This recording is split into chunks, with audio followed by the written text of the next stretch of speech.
I'm calling to order the regular town council meeting for Tuesday, February 3rd, 2026. May I have a roll call, please? Councilmember Andrews. Present. Councilmember Beckman. Here. Councilmember Ravazio. Here. Vice Mayor Casissa. Here. Mayor Thomas. Here. Please join me for the pledge to the flag. I pledge allegiance to the flag of the United States of America, republic for which is nation, under God, indivisible, with liberty and justice for all.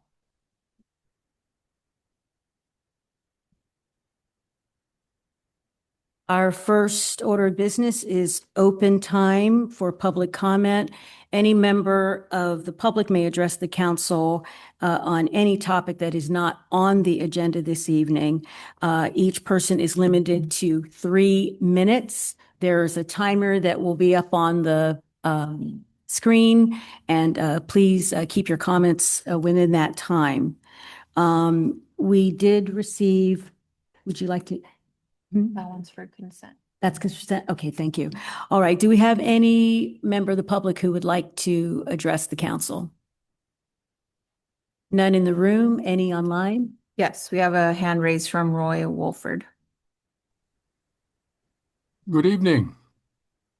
It's the one, if we can all believe it, it's the 1 month anniversary of a very, very bad day 1 month ago, bad week. And looking to the future, hopefully it's very bright. And I thank the town for the efforts it's put forth. So I got to thinking about, okay, so what's it going to cost to raise my house? Now I looked into raising my house back in 2013 and 14, and the cost was around $150,000 to $250,000. Since that time, it's about doubled, and it's looking around $250,000 to $500,000, depending on what's put into the uplift, and also having some rigorous earthquake proofing done too. So we're probably at the higher end of that range of $250,000 to $500,000. Now, if 250, let's just say 250 structures are raised in Mariner Cove. At the low end, that'd be $63 million to $125 million at the high end to raise the houses. So that's not fixing the problem, except for 250 structures. I also looked into what it would cost to recover if we had even a higher level C, and what would be the likely cost of recovery of 250 houses. And that was somewhere ranged $15 million to $30 million, most likely $21 million. Now, the real solution is to build a berm with a gate and pumping systems. And that is, and I made a wag on that. It's a wild ass guess. I'm going to ask this town to soon do a swag. That's a scientific wild ass guess. And the number that I came up with is somewhere between $90 million and $160 million, most likely $120 million. That would work out to be $85,000 per parcel for 650 properties or structures. So I'm asking the town to kind of dig down.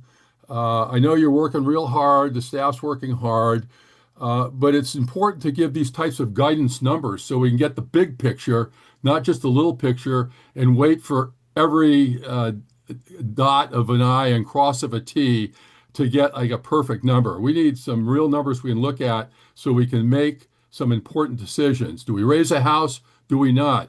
Do we build the berm? I say yes. Put that in, because that's the best solution by far and away. And in the long run, it's the least costly solution. Thank you. Thank you. Do we have any other hands raised? No other hands raised at this time, and no emailed public comment for open time. Thank you. We have no presentations this evening, and so we move to the consent calendar. The purpose of the consent calendar is to group together items which are routine or have been discussed previously and do not require further discussion. They can be they can be approved in a single motion, and any member of the public may comment on the consent item, or town council, town staff, or public may request removal of an item from the discussion. I believe we have a public comment on the consent calendar. Correct. We only received one comment. This is related to item 4A, the adoption of ordinance 1058. I just saw it a little while ago, which is why it was not sent to council earlier this afternoon, but it will be added to the website, as is our standard practice for the public to be able to access the comment.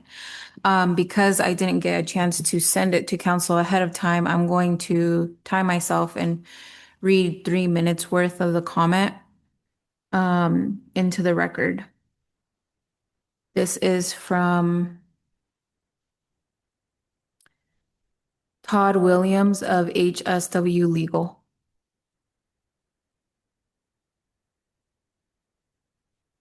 Dear Mayor Thomas and Town Council members, on behalf of Corte Madera Property Trust, CMPT, we provide this comment letter on the draft ordinance number 1058 that the Town Council is set to consider for a second reading and adoption at tonight's council meeting.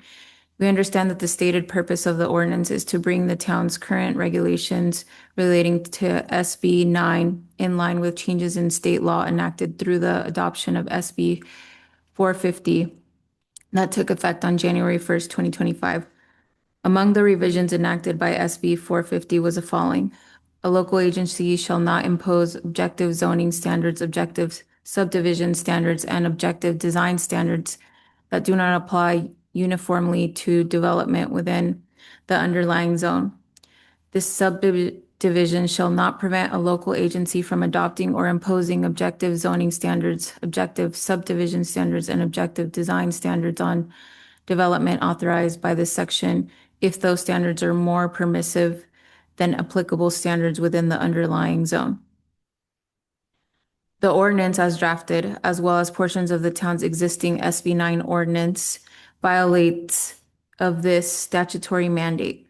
Town staff asserts that units developed per SB 9 are limited to a maximum of 1,200 square feet under the current provisions contained at Corte Madera Municipal Code 18.31A050B 7B. However, the underlying zoning designations do not include this 1,200 square foot cap on new housing units. In other words, the town's SB 9 ordinance discriminates against SB 9 housing units by purporting to limit their, even if they comply with all applicable objective standards, whereas such limits do not apply in the underlying zoning designations. Such treatment violates Government Code Section 65852.21B, Section 3.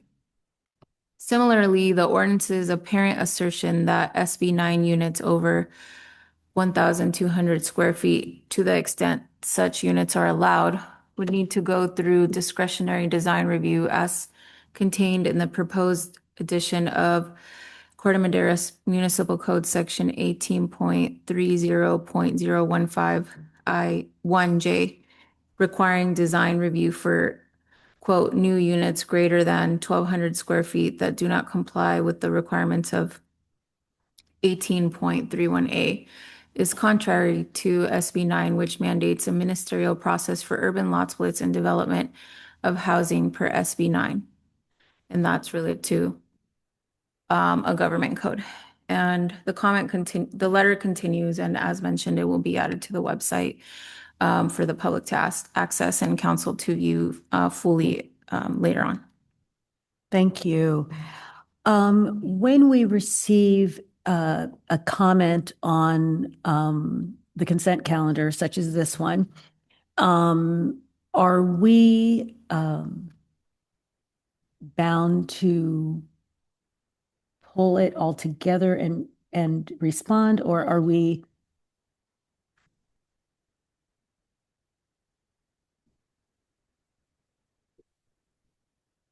Thank you, Mayor. I'm presuming that's direct directed towards me. Town Attorney Richard Pierota.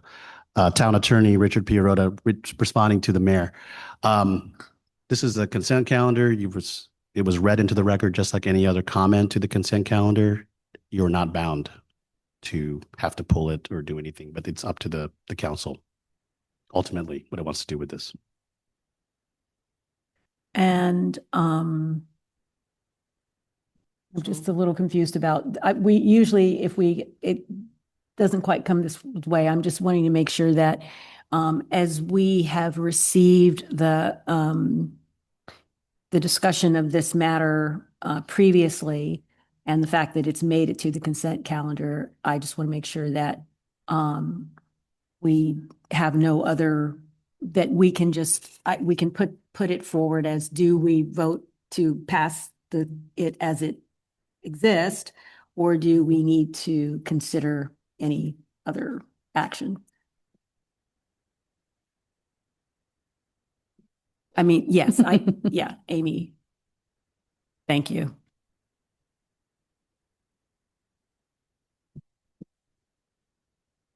Good evening, Mayor Thomas and members of the council. Amy Lyle, Community Development Director. So we did just receive this as well and have reviewed it. We have no concerns with you moving forward, but if you have questions about any of the content, we're happy to discuss that with you. All right, thank you. I shall ask the rest of the council if they have anything. Yes, I'd like to remove 4C from the consent calendar. Well, regarding that issue, sorry. We want to talk about this one first. Just, did anyone have anything to say about, considering what was in the letter? I'm okay with leaving it on the consent calendar. Oh, go ahead. Oh, Lorraine. Mayor Thomas, since you had open public comment for the consent calendar separately from the email that I received, a hand came up from Roy Wolford. Okay. Yeah, good evening again. I have an issue with when an item comes up on a consent calendar and it's requested to be pulled for possible discussion. I think that's discussion. I had an item that I brought up on the issue of a consent calendar, and not one word was said to discuss that particular item and issue that was brought up. So, and I had asked specifically, I sent an email in to have the wording on what is done during the consent calendar, what can be pulled, what can pull, and that there's discussions made about it. That needs to be clarified. So I asked the town attorney to revisit what he just spoke to and take a look at what's the intent of pulling an item, and should an item be discussed when either a council member or a member of the public brings up an issue concerning it. And it sounds like the person that was bringing up the issue did a lot of research and had, it sounds like, a lot of legal points. So that's I mean, if we're going to have a consent calendar, we're going to have a review of them, the items on there, then make it a true review and not just brush something aside. I'm glad the mayor questioned the issue about what should be done. That was the right thing to do, is question it. But I think council members should now discuss the points that were brought up, and you didn't even hear them all. You got to read them tomorrow or the next day or never. So anyway, thank you for allowing me to raise my hand and speak to this issue. Right. All right. So do we have anything from the council members, any other item that they're wishing to pull? Okay. 4C. And then do we vote on whether it's pulled, or we just pull it? Just pull it. Okay. Pulled. We didn't receive any requests from the public or staff to pull any items from the consent calendar. And also the comment that I was reading into the record was provided as public comment. There was no request to pull the item and have a discussion on it. Right. For just clarifying the record. Okay, great. All right. So do we have a motion to approve the consent calendar with the exception of, let's see, what was the 4C. one that, with the exception of 4C? Is that right? 4C. Yes, the exception of 4C. So I'll go ahead and make that motion to approve consent items 4A, 4B, and 4D. I'll second. Councilmember Andrews, Yes. Councilmember Beckman, Yes. Councilmember Ravazio, Yes. Vice Mayor Casissa. Yes. Mayor Thomas. Yes. Thank you. The motion carries. Okay. So, so then we go straight to the other item on. Correct. Now you can have a Okay. discussion on the item that was pulled. Okay, so do we want, well, we don't really have a report on it. I guess what we'll do is just have you explain your I think reason that's, for pulling. that's the normal protocol. Whoever pulls it has an opportunity to explain why and ask what they're asking for. Okay. So I think there was a misunderstanding here at our last meeting, and I think it was the workshop. We talked about how, or maybe it was the December 16th meeting, we talked about how this would come back to us. And I thought it was agreed upon that this would come back to us once we got the two distinctive reports that we requested. And it was that the staff and chamber together were going to do some research to find out how our neighboring chambers are funded and what kinds of things they do for the businesses in their community. And that at that point in time, we would issue the additional monies. I feel really responsible when it's taxpayer money that I'm doing the right thing. And I already know just from the little bit of research that I have done that we are one of the most generously funded chambers of all our neighboring cities. Both Mill Valley, Sausalito, Larkspur, and San Anselmo are all funded differently. I actually did some of the research myself when I saw that it was not forthcoming.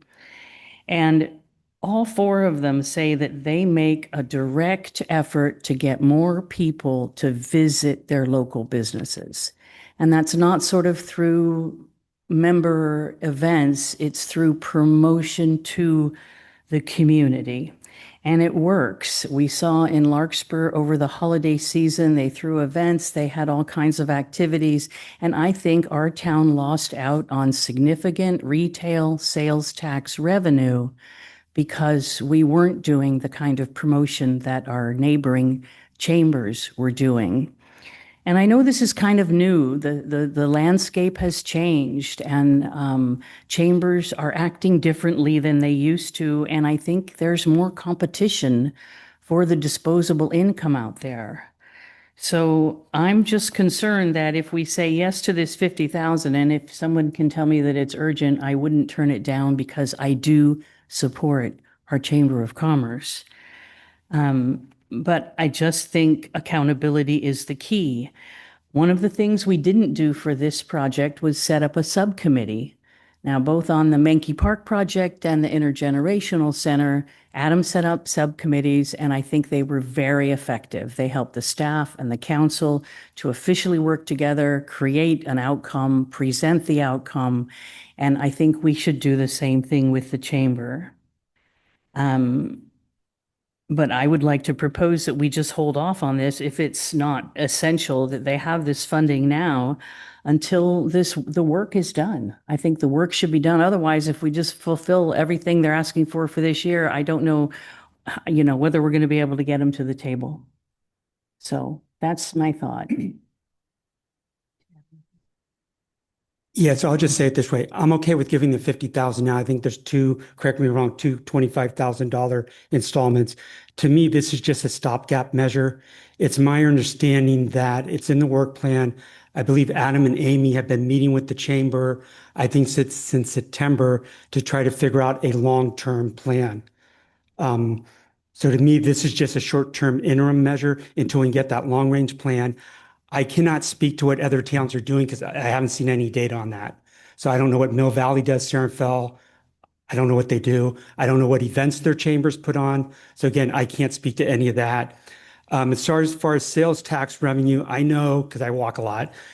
During the holidays when I was walking through the village and town center, at least from the mall standpoint, set aside the small businesses, Menke Park and other small businesses, the malls were pretty much packed with people. There's a lot of people out there that were shopping and they were carrying bags. If people are just walking with no bags, that's a sign to me that they're just window shopping.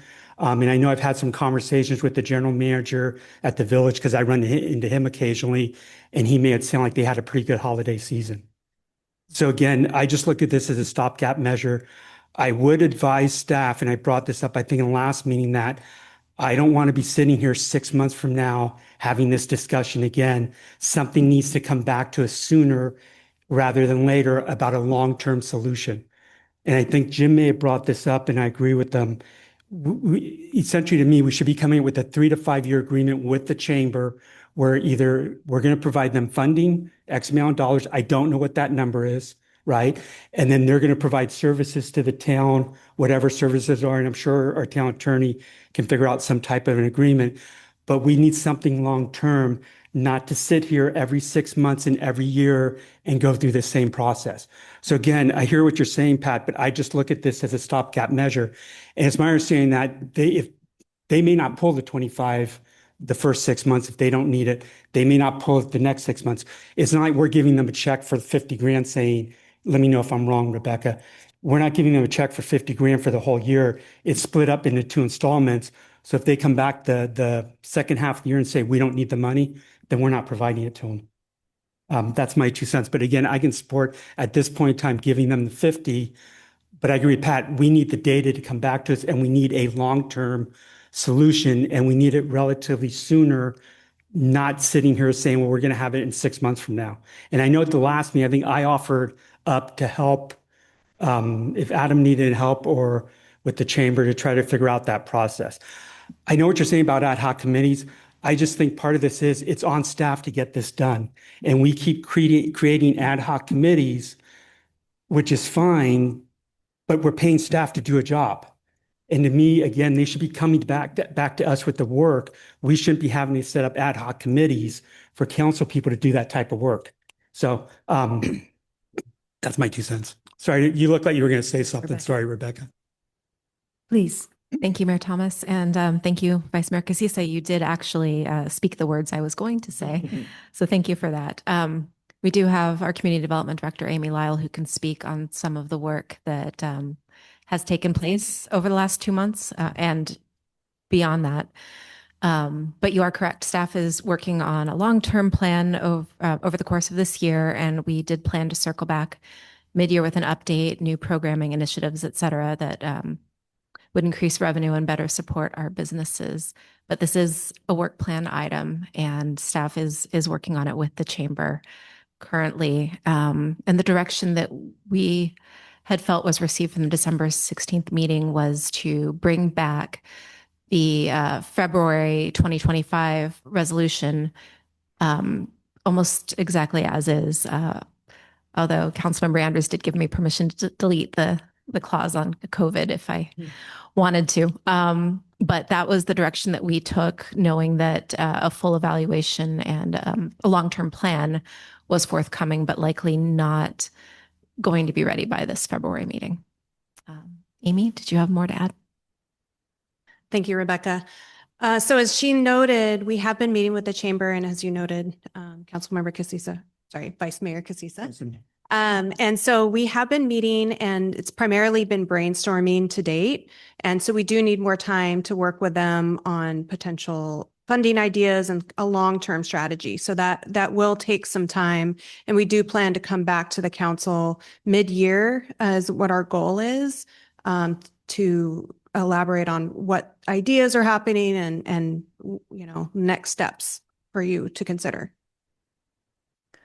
So if I could just make a point of clarification, I think there are two real issues here that I think the council is asking for. And one is we want to make sure that the chamber is solvent moving forward, that there's a financial plan to keep them solvent and active and functioning.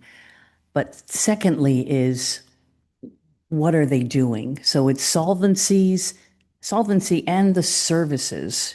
What are they providing? So it's two separate issues really that we're hoping, or I'm hoping at least, and I know from talking to council members or others who feel the same way, that we want to know what's the what? What are they actually what's their objective and what are they trying to accomplish? And then how specifically are they doing it?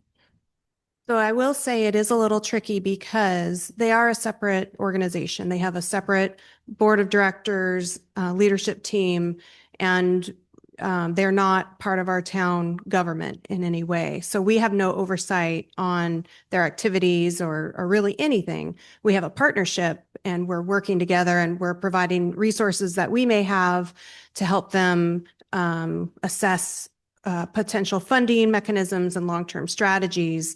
So really that first part of what you're talking about is where we're focused is solvency for the chamber. But the second part is really up to the chamber themselves, their membership, their board on what they are doing to support the business community. Right. And so do you understand why I see that because they're not part of our government, the only real sort of authority we have is the funding that we give them. And to give it without conditions, to me, seems not responsible. So, And that's for your council to decide on. But I will say, as we talked about in December, there is some flexibility in the resolution that's accomplishing or implementing the ordinance. And so in those areas, that's what we want to look into. For instance, we talked about some of the funding for 4th of July, having some flexibility there to be able to give them a little more runway to be able to accomplish more than what they're doing now. So there may be things we can help with, but it really is up to your council on what you'd like to do with the funding that you're approving. okay. I'm sorry, just two other things. If I can remember, I think the chamber provided a list of accomplishments and what they do and that kind of stuff already, haven't they? Yes. Okay. And then I'm sorry, just one other comment.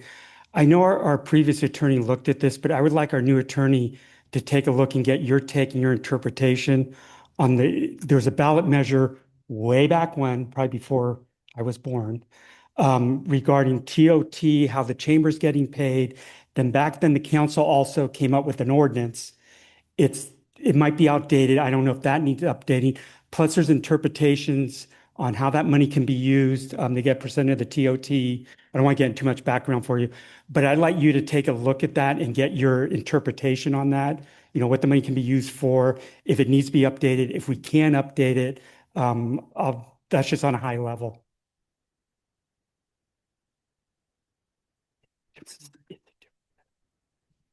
Okay. Jim? Yeah, I'd like to make the point of, I've been involved in sort of startup organizations where you were sort of worrying, would you make payroll this period or pay rent this period, or which vendor do we want to run the payable to? When you're in that mode, long-term planning isn't high on your agenda. So at least when it comes to June, when we come up with the new budget, I'd like the town to sort of sit there and say, you know, we think between the hotel occupancy tax and general fund money we can put in, this is a dollar amount that we're willing to sort of maybe not commit, but at least earmark as possible funds to be called by the chamber in the upcoming fiscal year, so that they can start planning. And, you know, as I said, it's really hard to do long-term planning when you're working hand to mouth. And, you know, I know right now their main goal is the parade. And then, you know, which I think everybody in Southern Marin likes, and which we're subsidizing for all of Marin. Okay. But, you know, asking them to do additional stuff, I want to let them to know that at least for the next fiscal year, going through from June of this year to June of next year, this is the resources you'll have available either from the hotel occupancy tax or from the general plan, and start coming up with a long-term plan. And, you know, I know with the hotel occupancy tax, I think they get 2% of it. Maybe we need to, I don't know whether legally we can change it, but if we have to increase the percentage on a go-forward basis, that's something to think about, but that's sort of the balance of this fiscal year to sort out before the July budget starts again. So anyway, that's my opinion. And I will support the 50,000 right now, commitment of 50,000 right now.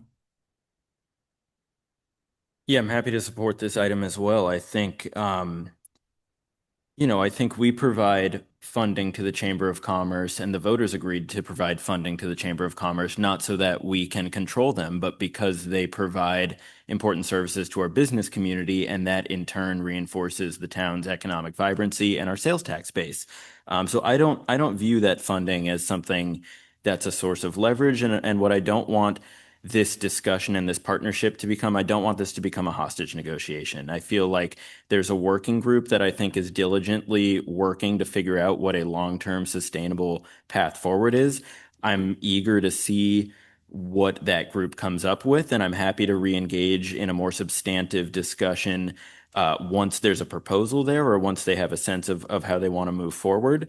But I think for the time being, I want to just make sure that we're providing the chamber with solvency and certainty that they're gonna be able to last through the coming year without having to worry about, you know, their existential survival. And I want to make sure that everybody's free to focus on working together in partnership and collaboration to figure out what the best long-term path forward is. And I agree with the comments that have been made that I think if we can aim to have that plan set by the beginning of our next fiscal year, that would probably be beneficial. But you know, I think this is a really important conversation, and I don't want it to happen under duress. I don't want it to happen with a gun to anybody's head. I want us just to be able to think soundly and proceed in a matter that's, you know, calm and rational. So happy to support us making this funding available to the chamber should they need it. And I do support what Eli just said, so I'm happy to go along with allocating the $50,000. Great. So I'm sorry if I may, So let him go ahead. and make a because I was going to make the motion, otherwise go Oh, ahead. yeah, you can make a motion, but I just wanted to say that if you look at the resolution as it's written, it's very specific. Independence Day, rent for office space and operational support. So we would be doing that regardless of whether there was a long-term plan or not, because that's where we're at. That is existence for the chamber. So I totally support our moving forward with the up to $50,000 for this year. So I'll make the motion to go ahead and approve 4C on the consent calendar. And I will second it, but I'm hoping that the conversations had are noted and that staff will follow up. Thank you. Councilmember Andrews? Yes. Councilmember Beckman? Yes. Councilmember Ravazio? Yes. Vice Mayor Thomas? Oh, sorry, Vice Mayor Casissa? Yes. Mayor Thomas? Yes. My apologies. The motion carries. Okay. All right. All right then. So we have no public hearings. Our business item is consideration and possible action to adopt resolution number 4/2026, approving the transfer of $1 million to the Town Capital Fund and $200,000 to the Recreation Capital Fund from undesignated general fund balances. And for that, we have our Finance Director, Chris Petlot. Thank you, Mayor and Council. I did prepare a short presentation. I had some technical, it is ready, Lorena. Really struggling this afternoon, so I apologize for my late submissions. Tonight, we're going to discuss recommendation transfer of undesignated fund balance from our general fund into capital funds. Next slide, please. So how we got here, in October, we brought forward our preliminary actual report to town council. And we were showing a preliminary surplus to the general fund with an ending balance of around with an ending undesignated general fund balance of about $4.3 million. So it's about $4.3 million sitting in the general fund that really doesn't have any place to go at the end of last year. So we brought that forward to our finance advisory committees set up by this council, and we had a fairly thorough discussion with them, and staff made a recommendation based on the information we had at that time to consider transferring $1 million of additional money into the town capital fund, and then also $200,000 additional dollars into the recreation capital fund. And so I'd love to get up and show you, but I've highlighted the section there that we're talking about. It's really just that center column that I've highlighted yellow. Next slide, please. And so again, just our general fund balance. And so again, with that ending balance of about $4.4 million at the end of last year, and through the planning process, we've looked at how we were so far at the mid-year budget update. We looked at how we were doing year to date. And very preliminarily, I've made some estimates about what we might look like at the end of this year.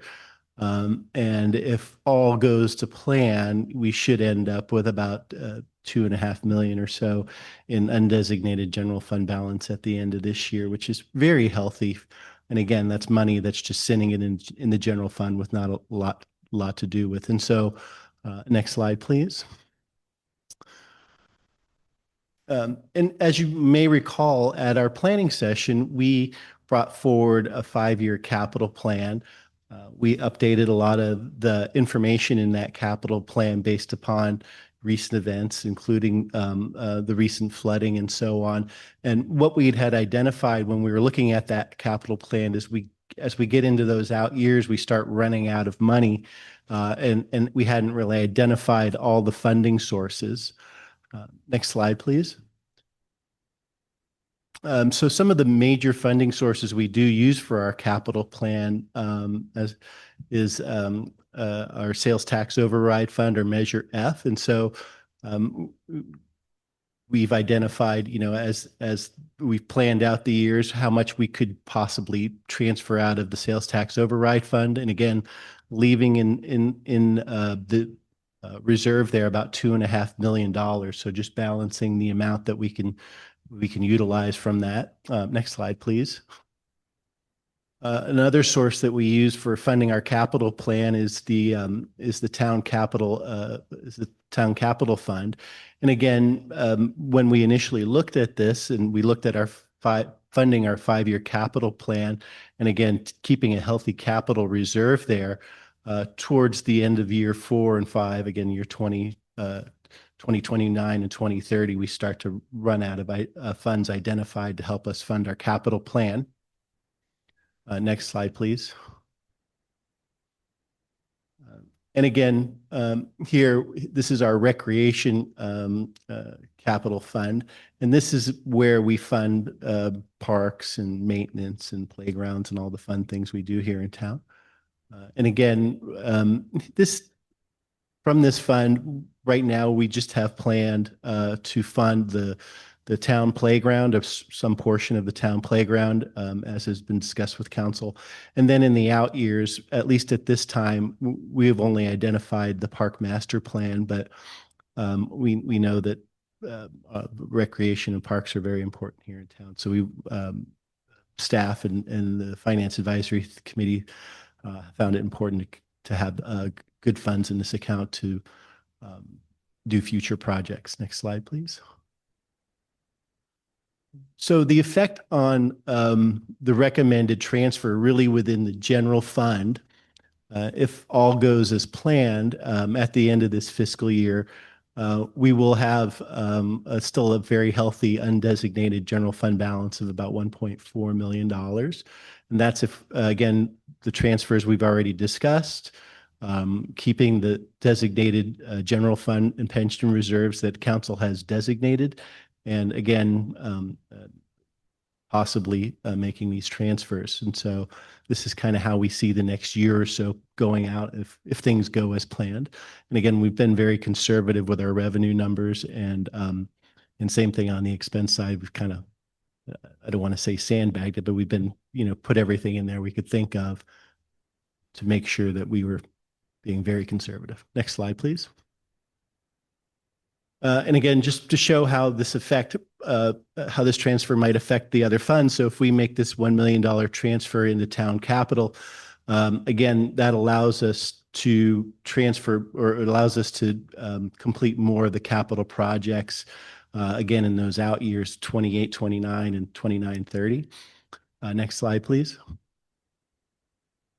And again, in the Parks and Recreation and Capital Fund, putting that additional money in there allows for a nice, healthy fund balance to fund projects that we haven't identified yet within the Recreation Department. Next slide, please.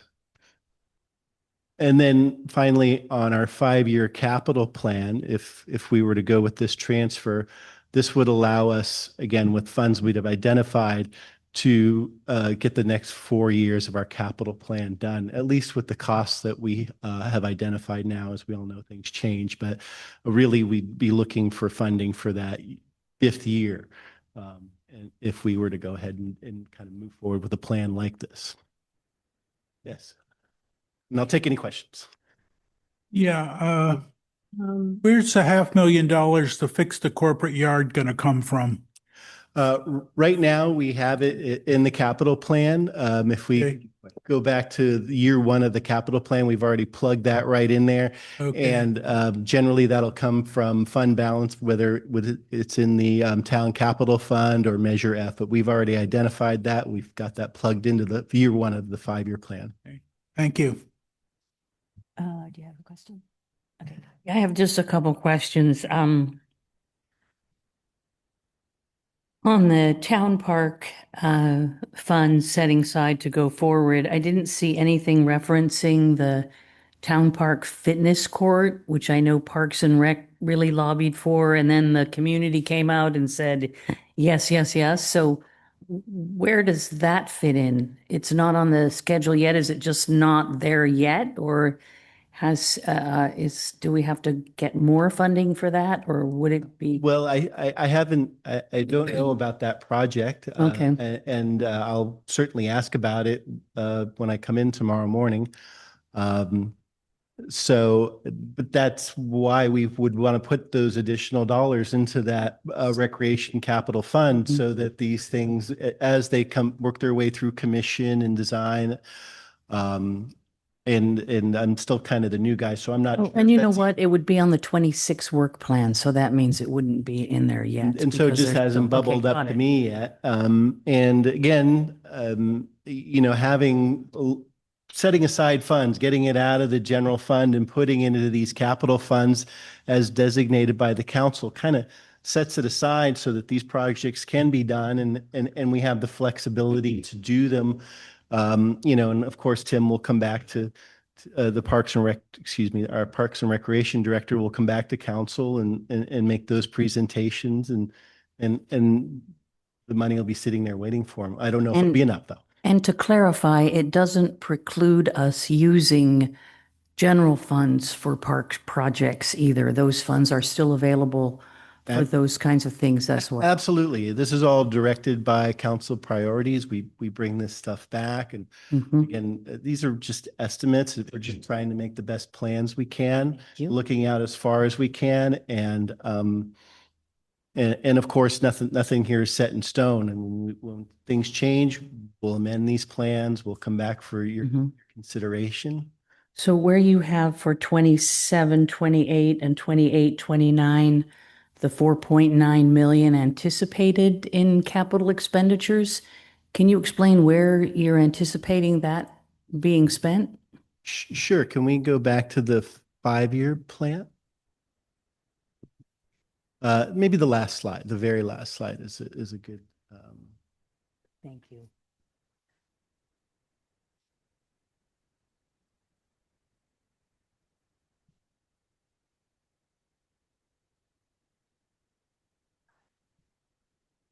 March station, okay.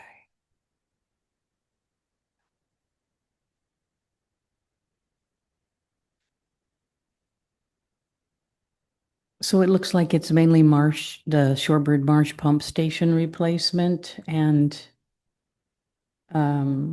maybe the Marina Village flood berm. Yeah, I think that a lot of the stuff that's down by the water is going to take priority for a little while for Mhm. folks. Mhm. And it's big dollars. Yeah. I don't even think, yeah, I know these are just low estimates at this point. It's only going to get bigger as we've said. And those funds are likely to be necessary even if we do get support from grants and, It's always a reimbursement. Yeah. You know, generally those things are done as a reimbursement. So we've got to have the money first. okay. I'm just concerned we're not setting aside enough for Parks and Rec compared to the overall capital fund, but that's always something we can deal with later. So good work. I love how thorough your reports are and how detailed and how you can track something like the Menke Park project. I can see it going through there. So thank you. Just a couple questions. We're still 25% reserve, correct, for on the general fund? Yeah, I think we should push that more. I would like us to plan for more in the general fund reserve, but I think that you have to balance it with capital projects. And so if we start socking away more in, again, council designated general fund reserve, that's less money that hits that undesignated at the very bottom after, you know, we have revenues, expenses, um, council designated reserves, plan transfers, that leaves us an undesignated balance. My thoughts on undesignated balance is it's really kind of like our free cash flow. So July 1st comes, we set the budget. By July 30th, we've spent about $1.5 million in insurance, CalPERS, UAL, and so on. And so if we were to have some sort of event on August 1st, you'd say, well, good thing we've got 25 million bucks in the bank. Well, no, not really. We've probably got 23 because we had to give all these guys other money. So if we leave that a little bit of undesignated there, it's almost like free cash flow for that distance, for that time between when we set the budget. We have a lot of that front loaded costs go out. And by the time we get our first sales tax deposits in November, December, kind of, it's almost like a dry period for cash flow. Okay. And then just one other question. Do you see trending wise surplus? Like we hit $1.2 million this year. I can't remember what we had last year. It was significant last year. It was almost $3 million. Do you see just, I know you don't have a crystal ball, but going out like 2 or 3 years, and I think in 27, we hit all the contracts again with police, fire employees and all that kind of stuff. Do you think that we're going to stay around $1 million plus or minus? And again, I'm not going to hold you to it. Sure. Surplus. Well, again, I believe there's a lot of volatility in sales tax revenues right now. I don't think anybody can really, I mean, we'll have our consultants, they'll give us their estimates and we'll plan around those estimates. And same thing with CalPERS and their discount rate. You know, they've been doing great in the market. Would love to see that hit our bottom line, but and then again, and same thing with healthcare costs. So as I've discussed before, if we follow these plans, then yes, we'll track along. We'll have nice surpluses, hopefully better than what we're planning for. That's the plan, is to just kind of under promise and over deliver, hopefully. And then if things fall apart, at least it's, you know, maybe we're within the ballpark. Okay, thanks.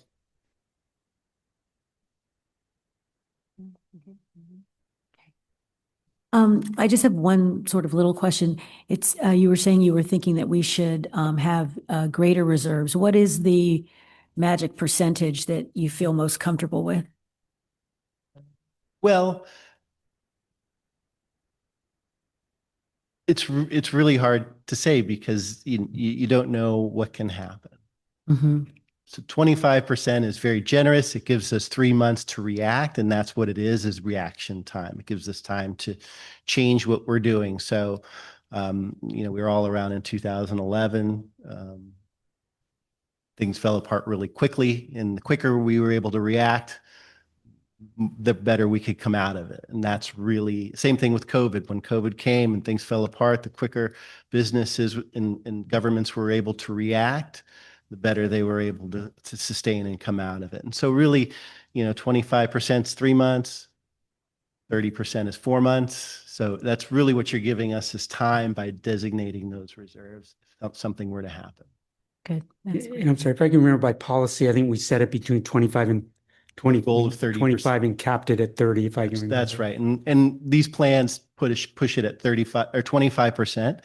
And it's only because of the capital needs. I really think, particularly with the events this year, and I think it's important that you fund your capital plans and identify as much funding as possible.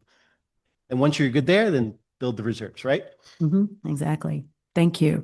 So do we have any public comment on this? Oh, I'm sorry. As I recall, okay, we're talking 25%, which is sort of the reserve for the operating budget. We also have, what, 2.5 million set aside for capital crises? So in theory, if,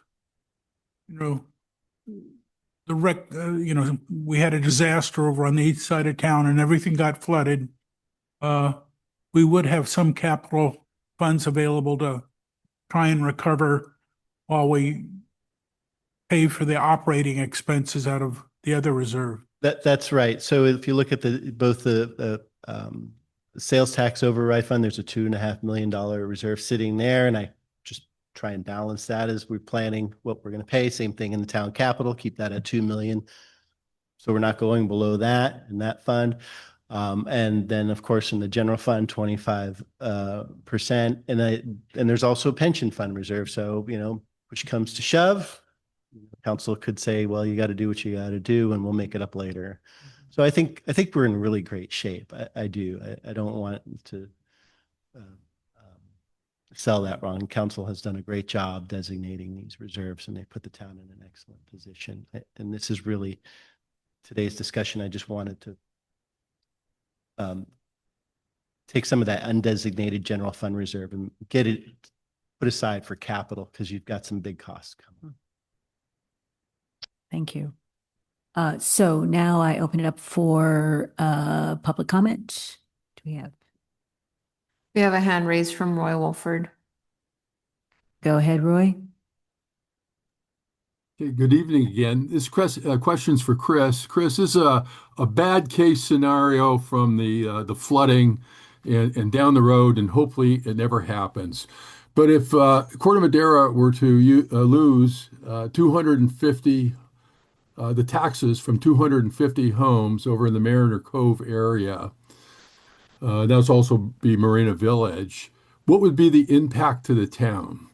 So, are we 5 years down the road, 10 years down the road before that happened? I know it's kind of a theoretical thing, but I know the town's very concerned about the revenues from the shopping centers, sales tax, and also property tax. And I think this is something that has to be put into the equation of, do we build berms all the way around? It's good that the Marina Village berm is underway. Don't know how extensive that is, but Mariner Cove has to be protected. I think there's something like 450 houses in that area over in Mariner Cove. So I'm not expecting an answer right now, but perhaps in the next 2 or 3 meetings, you might be able to come back and address that issue, or send me an email. So the folks, Lorena knows my email address. Just get it and send me a note. Thank you. Through the chair, Mr. Wolford, if you would like to attend our Finance Advisory Committee meetings, we're doing some of that very sensitivity analysis you just discussed, and this could be one scenario that we can. Thursday night, yes, Thursday night. We'll have our insurance rep there. She'll be discussing the town's insurance coverages and policies, and then after that, we have a very back of the envelope 10-year forecasts, and we're going to work on some sensitivity analysis and what that might do to the town. So we do really appreciate your input. That's great. Anyone else? No additional hands raised from attendees online and no emailed public comment for this item. Okay, any other additional comment from the council? Okay, so then I will take a motion. We need a motion for this, or okay, so I will entertain a motion. I'll go ahead and make the motion to adopt resolution 042026, approving transfer of $1 million to the town capital fund, 200,000 to the recreation fund. Second. Make sure to do it right this time. Councilmember Andrews, Yes. Councilmember Beckman. Yes. Councilmember Ravazio, Yes. Vice Mayor Casissa. Yes. Mayor Thomas. Yes. Thank you. The motion carries. And now we move on to council reports. So who would like to go first? Thank you, Chris. Happy to jump in unless the assistant town manager would like to start. Thank you, Councilmember Beckman. I do have some updates if you want me to go first. Yes, please. On my own end, I just wanted to let you all know that the Parks and Recreation Department's Royal Ball is taking place this Friday.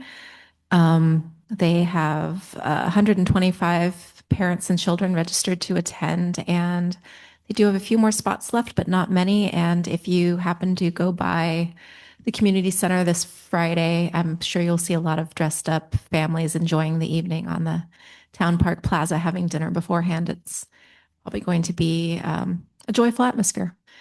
And I have some updates from Adam. He wanted to mention the successful flood board meeting that we held on Wednesday, the 28th, and wanted me to note for you that we're writing up a summary and intend to respond to the feedback received and put together an action plan that will be shared out.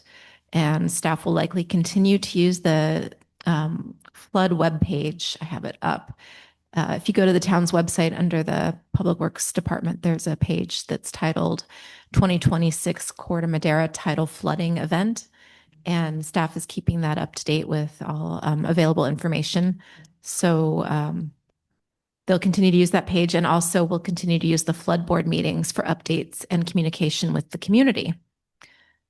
He also wanted to note that the rehabilitation of the Courtyard building is expected to begin on Thursday. The temporary trailer has been installed and is being moved into by staff this week to work out of until the rehabilitation is completed. Thank you.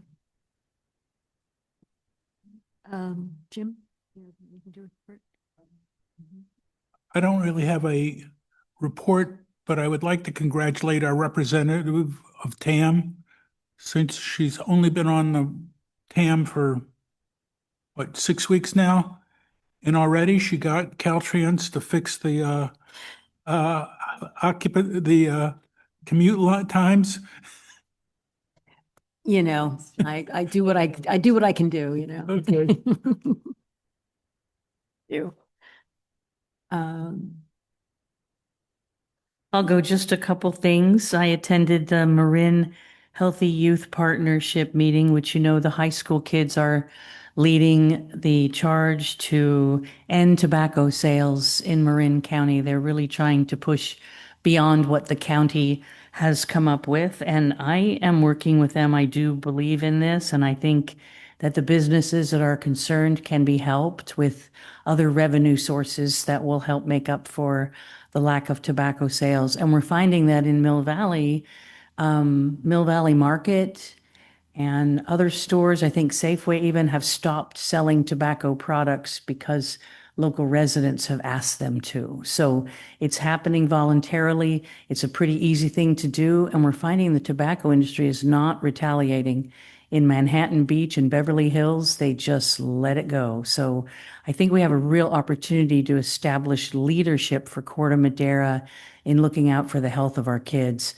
When those high school kids came and talked to us, I was near tears when I heard they were talking about their friends who were addicted and they were worried for them. And it hit me. So I want to work on that. They're also doing other things, they have 3 divisions now working with addiction of all substances, working with overdose. They asked me if Corte Madera would entertain having a Narcan, the antidote to fentanyl poisoning, if we would consider having a vending machine somewhere in town. I did not know the answer to that question. And also just generalized use and how to change the social norms related to that. And the only other thing I have is the Lions have decided to host a crab feed on March 14th, Saturday night. They got a line on some great North Coast crab from Fort Bragg, and we're doing all the fixings and hope you guys will consider coming. We'll give any of you council members, if you come, an opportunity to grab the mic and, pitch your campaign, whatever. So hope we'll see you there. And staff, I think they're planning to give a couple of complimentary tickets to staff. Okay, Fred. Thanks. On the 20th, I attended Age-Friendly Corte Madera meeting. Also on the 20th, I attended a retirement party for Nancy Whalen, who is the general manager of Marine Transit. She's been there 10 years and did a great job. She's also a Corte Madera resident, lives on the east side. Fortunately, she did not get flooded. On the 28th, Eli and I participated in the point in time count. We met at 5 o'clock in the morning at Phil's Coffee. We also had a reporter from the Pacific Sun that joined us. And basically went out to try to do a homelessness count. We covered Corte Madera, Larkspur, went out in the marsh, picked up a nice sunrise. But him and I did it 2 years ago also. It's a tour event. It's always a fun thing, even though it's early in the morning.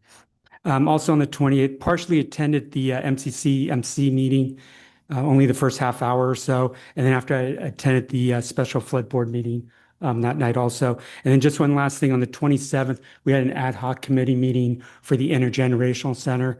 So we met with representatives from Age Friendly, Carla Condon was there, Patty, and also our designer. And then Tim was there also, some from Park and Rec. So hopefully we're picking up more momentum after the holidays on that project. And that's it. Thanks. Okay, I left my phone at home, so I don't have my list with me, but what I do remember is I did attend the special flood board meeting over at the Cove School. It was very, very well attended. There had to be, about 60 people there? I thought that was more than that. So I think it was really good to hear from the public, their concerns, and I think there were some very good suggestions and actionable things that, I have been, talking to Adam about. And so hopefully we'll be moving on some of those. And then I also, on the 22nd, I attended my first TAM meeting where obviously I did magical things. Anyway, it was really good. It was very informative. It's a very large board of directors and a lot of people I can learn a lot from. And I'm looking forward to, serving on that board. One of the big things we did was approved $500,000 for the crossing guard program, which I found out is not only, it's so important to people, and it's even on that board in the past, it had been quite a bone of contention among the board of directors, but it was really so well laid out for us this time that there was no contention, and people who've been on it, much longer than I have said this was the smoothest that process had gone. So I think I've dropped in at a good time. It's like fixing it. I don't know about that, but anyway, that's all I have. On our side of 4th of July working committee, not a committee, but a working group meeting on say it was the 18th. Yeah. So, so lots of good things happening. And then finally, the discussion is I have I'm couple items. No, all good. On January 21st and 22nd, I was in Sacramento for the Cal Cities Mayors and Council Members Conference. We met with Assemblymember Connolly and Senator McGuire. Assemblymember Connolly told us about some Coastal Conservancy funding that I was hoping we could maybe use to help recover from the recent flooding and plan for future flooding. Of course, I follow up with staff and it's already on their radar. So that was great. Let's see, on the 26th, Pat and I did interviews for Corte Madera's resolution in support of the Climate Super Fund bill. As Fred said, on the 28th, we were partners in crime once again for the point in time count. And then also on the 28th, we had an MCE budget workshop. I'd say the high notes there are basically PG&E has pulled some shenanigans at the state regulator, and they're basically getting the state regulator to help them artificially deflate their rates. And they're hoping that this was going to drive all of the public energy companies like MCE out of business. I'm pleased to report MCE is not rolling over, and we are looking at lowering our own rates to remain competitive. So I'm happy to report that. Later on January 28th, attended the special flood workshop, was pleased to see all of our council members there, and staff did a great job. And I was really, really pleased with how the residents came together and were really constructive. So I think that was really positive. And then the last thing I just wanted to say was on January 29th, I had the opportunity to tour our courtyard, which I have never done in 8 years on the council here. So I want to thank Chris Good, our Public Works Director, for giving me that tour, and especially for showing me the flood damage, which is unfortunate, and also showing me the archives that Rebecca has been working so hard to digitize. And we did lose some records in the floods, but we would have lost, I'm sure, far more had you not been doing this fantastic work for, I feel like, several years now. So thank you very much for carrying that project forward. And that is all I have. All right. And I didn't leave anybody out, right? Okay. So a discussion of the draft agenda for the upcoming February 17th meeting. Does anyone have anything they wish to add to the agenda? Okay. Well, in that case, we are adjourned.